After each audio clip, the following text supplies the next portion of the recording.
8-ാം നൂറ്റാണ്ടിൽ ഇറാഖിലെ ബസ്രയിൽ ജീവിച്ചിരുന്ന സൂഫി വനിതയായിരുന്നു റാബിയ അൽ ബസ്രി.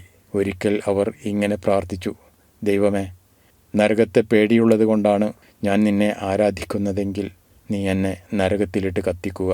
സ്വർഗം മോഹിച്ചാണ് ഞാൻ നിന്നെ ആരാധിക്കുന്നതെങ്കിൽ നീ എനിക്ക് സ്വർഗത്തിലേക്ക് പ്രവേശനം നൽകാതിരിക്കുക.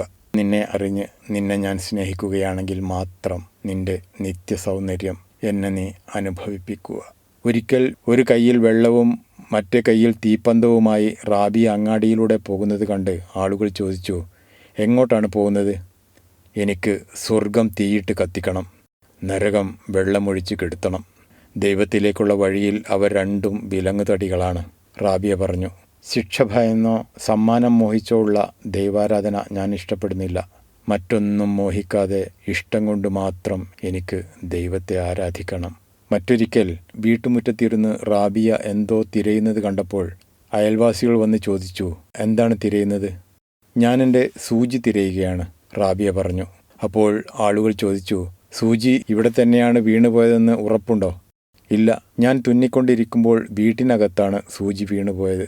റാബിയയുടെ മറുപടി കേട്ടപ്പോൾ ആളുകൾ അതിശയത്തോട് ചോദിച്ചു: അകത്ത് വീണുപോയ സൂചി എന്തിനാണ് വീടിൻ്റെ മുറ്റത്ത് തിരയുന്നത്?